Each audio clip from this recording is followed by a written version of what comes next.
What a month. Hello,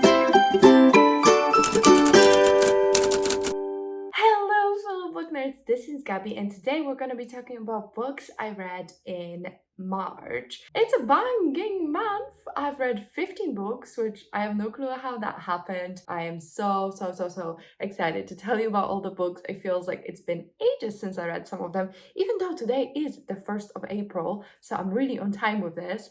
But without further ado, we have 15 books to get through. Let's go. I think we're gonna go through from the worst books I read to the best books, because last time I really enjoyed going from worst to best, because then you end with the best of the best, creme de la creme. It was really easy last month. This month, not so easy. A lot of really good ratings, a lot of pretty bad ratings. So let's get into it. All right, without preamble, let's just jump right into it with a 2-star, and that is Breaking Dawn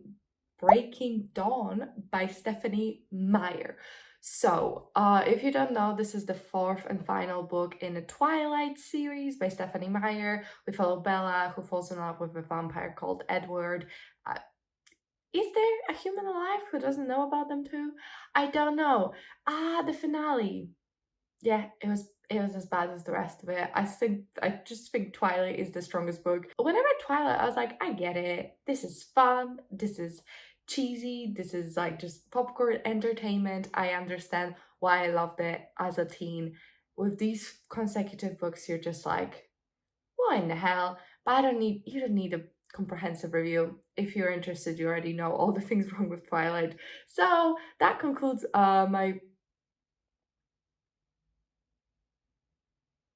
excuse me. That concludes the reread.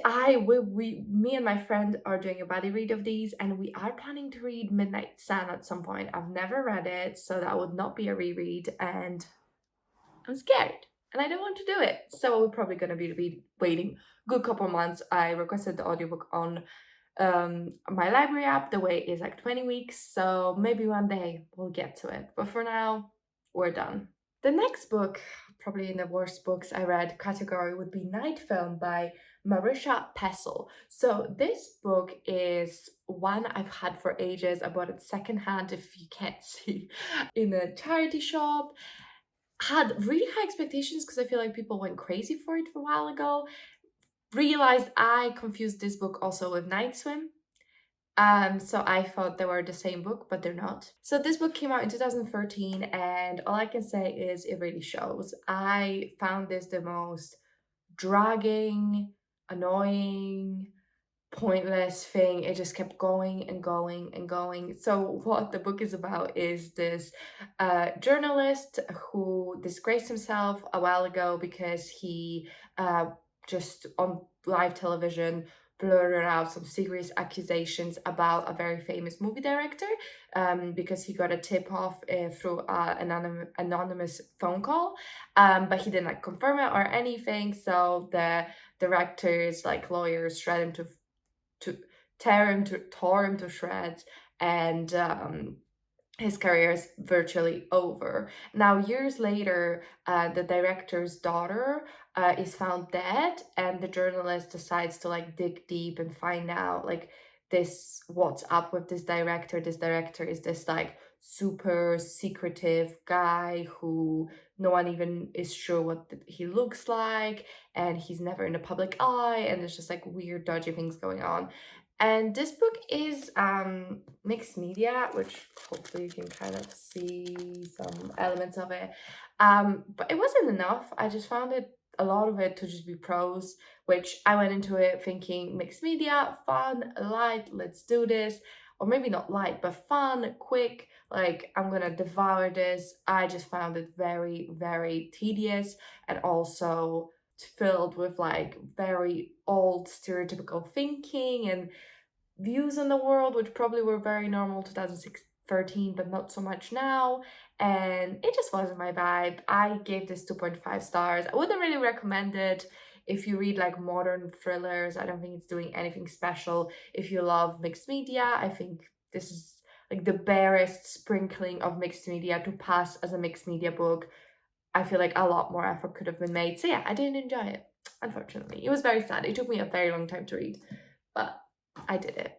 And then the only other 2 stars, so actually I apparently gave the night film according to Compile, which is a rating system from 1 to 10, and then it gives you a rating. I gave that 2.5, so technically this book is lower, but I feel like considering how much shorter it is, I hate it much less for making me read it. So the last book in the 2-star category is I'm Thinking of Ending Things by Ian Reid. So I've been excited about this book for a while. I feel like a lot of people really enjoyed it and said that the twist was so insane and it had like such an insane concept. And I was just like super ready for my little tiny pea brain to be blown to pieces by like how amazing it is. And in the end, I just kind of found it confusing jumble and bit meh. So it, so also something that really annoyed me was that Unscript. So this is a very short audiobook, I think maybe like 4 hours, right? So it's a relatively short book. And we follow this girl who goes on a road trip or like gets in a car with her boyfriend to go meet his family for the first time. And like it's a horror, weird things are happening, things like this. But why tell me why the script, the synopsis, had something in the synopsis that happened at the 80% mark. That's just ridiculous. So the book is short. Obviously, you just want to say like how I did. Like something happens, something weird happens. You know, I'm like this incites the action and then something weird things start happening is enough. But they told me what happened pretty much at the 80% mark. And I was like, huh? It just yeah, it was very like psychological jumbo confusion. You really don't know what's happening for a large part of it. I just didn't find them.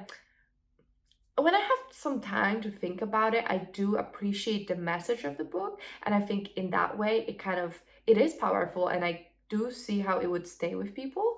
So it's not like I dislike that of it, like that, and maybe I just didn't connect with the actual execution of it. I found it rather tedious and confusing for such a long percentage of the book. Towards the end, I was like, huh? And then when that happened, I was like, oh, I wasn't actually kind of expecting that, but I just didn't know what was I was expecting. I think maybe if you read it on the second go, it would seem much more clever. And also like when you see everything within, like I intellectually see all of these things and I know they're good, positive things. And that does make the book like quite powerful. And again, the message of it and the feeling of it, I get it. I just did not enjoy reading it. I was really confused.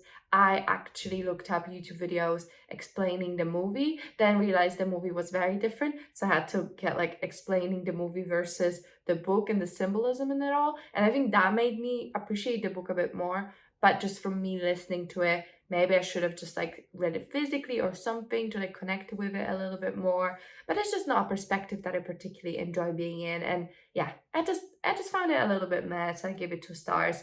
I do want to read another book by Ian Reid called We Spread because Books and Lala said it was really, really good. So I added in my script list. But then she also said this one was good and I didn't like this one. So I don't know. We'll see. Maybe I'll get to it at some point. But let's get into the threes. So actually this month we have no 3 stars. We only have 3.5 stars. So let's quickly go through them. So first book is actually a non-fiction. So I read Astrophysics for People in a Hurry by Neil deGrasse Tyson, which I was shocked to find out is not a boxer. Like I hear the name Tyson and I'm like, that's a boxer. And Neil deGrasse Tyson is such a badass name. I feel like he should be a boxer. And I was like, why do I know an astrophysicist's name? Because I knew it like in passing, but I never knew details clearly. So I think I just got confused with Mike Tyson, and because the name's similar, and I just didn't compute that I would know an astrophysicist's name, who then like has cameos in Jennifer Lopez's music concept film videos. Like, who is this man? He's very cool. So his book Astrophysics for People in a Hurry is just that. It's poised as an introduction to astrophysics, but I will say I felt like a dum-dum because a lot of the concepts were quite over my head. I found them still to be quite complex and I didn't entirely understand them on like a very basic level. I do think the author did a good job of introducing these concepts and then kind of making them a little bit more plainer in layman's terms, but I actually feel like it wasn't quite enough for what I needed to really understand this book. But still, it had some really, really interesting concepts. It was written well, and the author narrated it, so that I really found enjoyable. Overall, it was like an enjoyable experience. I wouldn't really complain too much about it, but it just a lot of it went over my head. But I don't really have any experience with astrophysics. When we have Fathomfolk, so Fathomfolk is by Eliza Chan. And this book is a new release. I had an arc, so I wanted to read it. I would pitch this as Zootopia, but there's like mere people, right? So we follow this place called Fathomfolk. Oh no, Fathomfolk is the people. I don't remember what the place is called. But we follow this like metropolitan city, right? That has like a strata system of castes, basically, almost. So yeah, we have two types of people with like humans being at the very top, just normal humans, and then we have fathom folk who are like mer creatures, so like recycles and mermaids and sirens and witches and all kinds of creatures like that, and they're considered like second class citizens.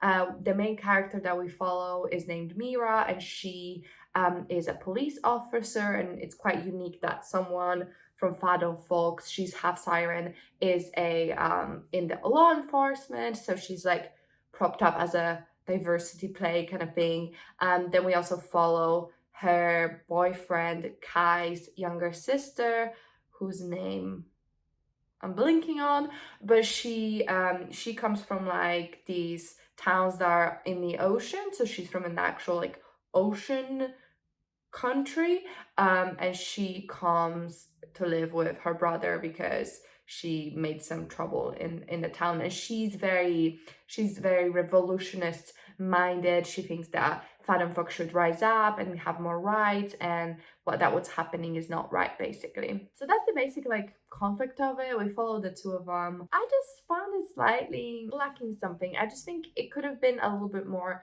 mature. So I actually felt quite forgiving towards the book. I was like, it is a little bit racism 101, just like Barbie is like feminism 101. And that's okay because people need to be like introduced to these concepts. But and I still really, really love Barbie, so it can be done super well and like be elevated. This one felt like maybe it was a little bit basic, but that's sometimes needed.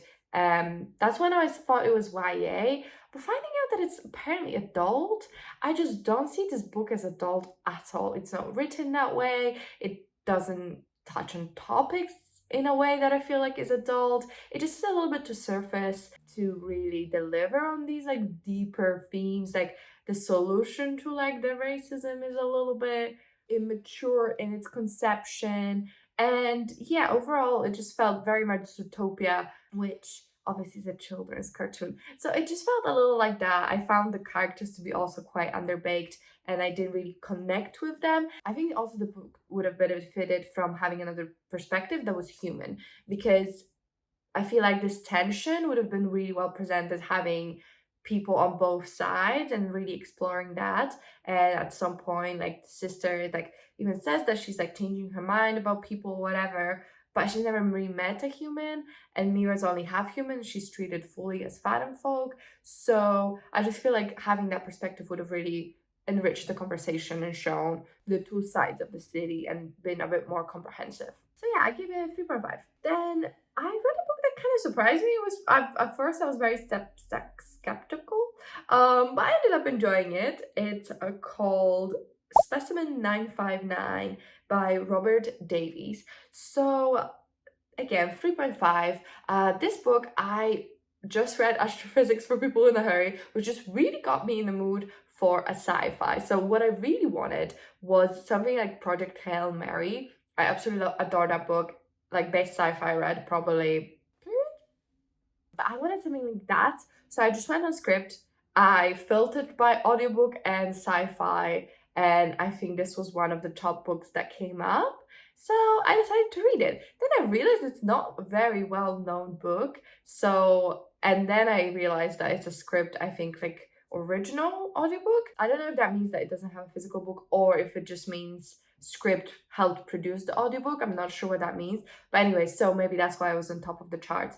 But essentially, we follow this guy who is a human. He works on like a rig up in space doing something on one of our colonies up in space, and he gets tapped for this special mission. It's meant to be like a routine mission, just last one before his retirement, and then something goes awry and he gets sucked in some kind of vortex thingy, and he gets stranded in space far away from human civilization. It's him trying to fend for himself. That's kind of the original pitch. I would say there's a second part to the story, which first confused me because I was like fully bought into this like action thriller of this guy trying to survive on an alien planet, like James Bourne. No, what's that guy, Bourne Identity guy, kind of vibe. It kind of turned more into like a buddy found family heist type of thing, because we also follow another person who's actually an alien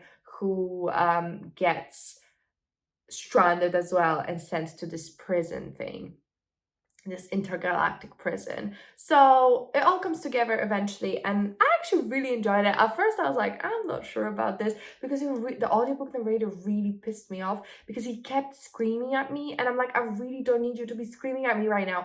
I'm reading my audiobook. I don't want to be screamed at every 5 seconds. Anytime something like tense happened, he just started screaming, and I just found it so annoying because like, can you not convey something tense happening? Like, I understand, I could kind of understand if it was like a chase scene, you know? Okay, emotions are high in the final moment, you start like, you shout out, you know, explode with emotion. I get it. But like, even if someone lounged across the room, it started just screaming instead of like conveying that with the tone and just something else. So anyway, I really didn't like the audiobook narrator for that reason, because it just like, I just felt like I was being screamed at. Once that kind of calmed down as we went with the book, there was some screaming at the end, but in the overall, I feel like it calmed down a little. I started really enjoying it. I really enjoyed the found family aspect of it. I found it interesting to see all the different aliens. I feel like maybe slightly more could have been done to explain them, and their physical appearance, especially once the humans saw them, because I want to understand like, how are they different from us, whereas I was like a little hazy on that. Overall, I quite enjoyed that. The one thing I didn't enjoy was like this like space Casanova type of thing. It just felt like the main character was like spreading pheromones, because there was just found that a little bit funny and a little bit male sci-fi vibe to it. But overall, I kind of had a good time. I will probably continue the sequel if I ever feel like reading like a sci-fi and like keeping it going, because there were some interesting ideas. It was pretty well written, except for the shouty bits. And overall, I enjoyed it. So I would kind of recommend, if anything I just said sounds interesting. All right, now we're on the 4s. So all these books are either a 4 or 4.5. So let's start with the 4s. So first one is Prisoner's Throne by Holly Black. So this book is number 2 in the Stolen Heir duology, which is a companion series to the Cruel Prince trilogy. We follow this girl who is a fairy, but she's stranded in the human world. She looks very different, so she has to kind of live out in the wild and like fend for herself, and she gets approached by this prince to help him on a mission. I really liked book 1. I had a really good time. The book 2, it took a different POV character. So first book was from the perspective of the girl, and the second book is from the perspective of the guy. And I didn't enjoy that perspective as much. I just felt like all the interesting things were happening to the other character. This character was mainly just really confused for most of the time, which wasn't as fun to be reading as, you know, the other like perspective where actually things are happening. And overall, just found it slightly underwhelming. I wish they communicated better, just so it felt like the whole book was slightly unnecessary. Maybe if it was from the other POV, like I said, I would have felt like in the action, you know, in it. But this one just felt super removed. I don't really understand why that decision was made. I probably assumed that it was to like keep the tension going because the character had no clue what was happening. But like, I just found it tedious. The romance wasn't quite doing it for me like it did in book 1. There's always a lot of court intrigue, but I just don't really care. Yeah, it kind of, now I'm saying all these things, I'm like, it probably deserves more like 3 0.5 or 3, because like I had a alright time reading it, but I will forget pretty soon what it was about. And overall, that made the duology kind of land a little flat for me. So yeah, it was okay. I don't know if I'm gonna keep reading from Holly Black. So then I read Housewoman by Adora Nora. So this book is kind of this like surrealist fiction about this girl who she's Nigerian. Her parents' friends think that she'd be a good fit for their son, so they kind of arrange their relationship, and she gets on a plane from Nigeria to US to live with these people and meet their son. And it's all a bit weird vibes. The mother's like, either you give him a son in a month or you're not getting married. So there's like a lot of pressure on her, and gets increasingly invasive, and this relationship gets stranger and stranger, and the situation gets stranger. And the book was very powerful with the themes, especially. It definitely shows you kind of uncaring nature of humanity sometimes, and like the repercussions of a highly patriarchic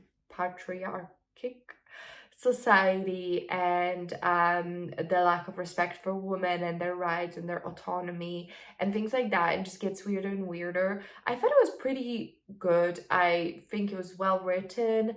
It had a powerful message to convey. It was very strange, it was very disorienting, but very powerful, and that's something I'll forget soon, I don't think. So I wouldn't put this on like my favorites list of the year or anything, but I appreciated what it did, and I did enjoy it for what it was. So I would recommend, if you enjoy like the like dark types of stories set against like an everyday backdrop with just like weird things happening, and in the end you kind of don't know if it was something more going on or if it's just people's imaginations, like what's happening. So yeah, pretty good, quite an interesting book.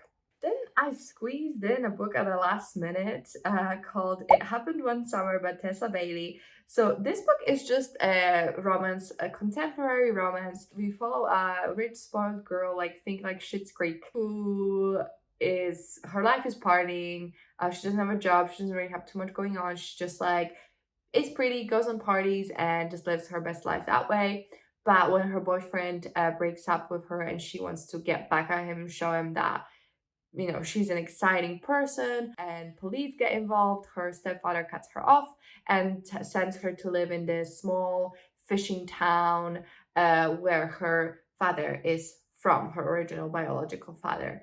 And she meets this graphy fisherman, and then things escalate from there.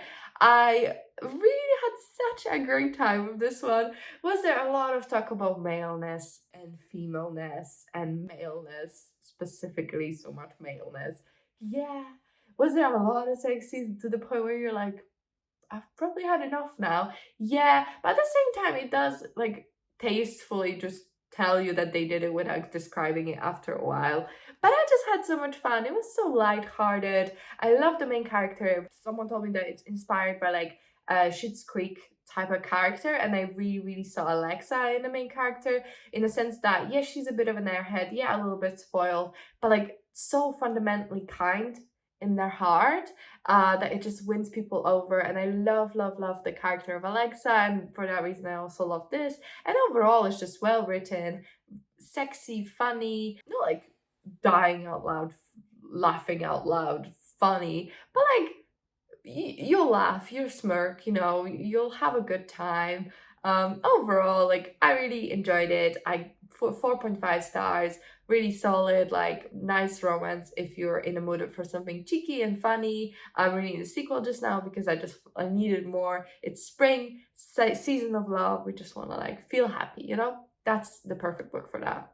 Okay, the next book is Linghun by Ai Jiang. So this is a short story novella about this neighborhood where people can reconnect with their dead. And it's a very competitive place to live because people want to see the ghosts of their loved ones. And we follow a girl whose family just moved in because they're hoping to connect with her dead brother. I really loved it. It was so haunting, so poignant, talked about such important issues in a very interesting manner I've not really seen before. And like overall, honestly, just like a really, really good, solid book. It had a lot of the audiobook had a lot of like other stories and padding, which most of the short stories I also enjoyed. I was like an interview with the author. There was a prelude about the book. It was an afterword about the book. I was like, damn, we're making a lot of this short story by like no one really's heard of before. At least I haven't. But I will say the short story itself really was amazing. Really talked about important things and did so interestingly. And I found it really sad and beautiful. So yeah, I really enjoyed it and would recommend it. Then I also read Cloud Cuckoo Land by Antoni Dower. So this book is it's quite complicated because it's like multi-timeline. You're hopping through different time periods and you follow different characters. But essentially, it's about this one work of fiction connecting people across millennia. It was absolutely so well done. I really loved it. Again, really well written. I will say I was really confused in the beginning. It took me quite a while to like understand what was happening, and that was slightly probably my fault because I listened to the audiobook, and I think maybe that wasn't like the strongest choice for this one because it's quite complex book that takes like a minute to get into it, but still I really enjoyed it. I think it had a really powerful message, something really interesting and poignant to say, and I just had a really good time. So yeah, I would totally recommend it. I give it 4.5. Really good book. Okay, and then the last book in the 4.5 category is Where Sleeping Girls Lie by Farida Abike Imide. So this is the cover. This book is about a young girl who was always homeschooled, but when her father dies, she takes this as an opportunity to go to a boarding school, and she enters this super rich private academy. And the day she moves in, her roommate goes missing. Did really enjoy this. Had a couple minor like tweaks to what I would do to really make the themes and the whole book deliver, because I feel like the ending was slightly rushed. But I have a full non-spoiler review for this where I go for like each bit of the book, like writing, plot, characters, themes, and all these good things, and I really go into depth. So I would recommend watching that if you're interested in what I thought.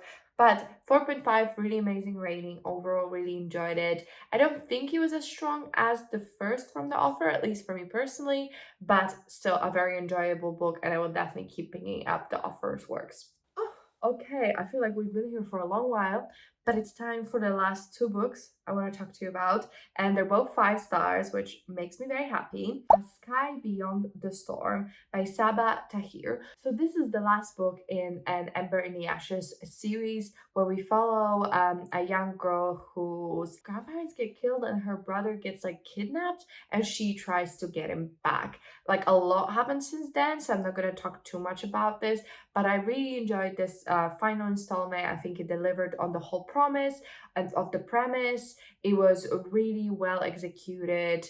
Whole series was just brilliant. The arcs of the characters, the arc of the world, the final resolution of it all, the messages, the romance. I just loved it all. Really, no notes. Super amazing, beautiful book. Okay, and the final book we've arrived is The Warm Hands of Ghosts by Catherine Arden. So another book that is a brand new release that came out in March. It's about World War One. We follow a nurse who just came back from the war, but her brother is missing, presumed dead in action, and she goes back to the front to find out what happened to him. She thinks he is dead, but she wants to know how it happened. I absolutely loved it. Again, the themes, the characters, the writing, it just all sang and came together to tell such a beautiful, powerful story. So I really enjoyed that, and I think it was executed super well. Overall, would 100% recommend it. I have a whole dedicated video talking about it. What I loved, like why it works, why I normally hate World War I books, but I just loved this one. I explained it all to you, but safe to say, 5 stars. Go check out that video. Oof. I'm kind of tired now. My head kind of hurts because talking about books gives me joy, but it's also an arduous task. So let me know, what was your favorite book? Clearly mine was The Warm Hands of Ghosts. But I'm really curious to hear what your favorite book was. Like, what did you enjoy the most? What was the worst book you read this month? How many books did you read? I can't believe I hit 15. I don't think I've had such a good month in 2 years. I will say probably not gonna happen anytime soon again. But I was just in such a roll and enjoying everything so much. So yeah, really good month for me. But let's hope it keeps up. Subscribe if you want to see any more videos. If you could give it a comment and a like as well, I would really appreciate it. Really helps me out. But that's it from me, and I'll see you in my next one. Bye.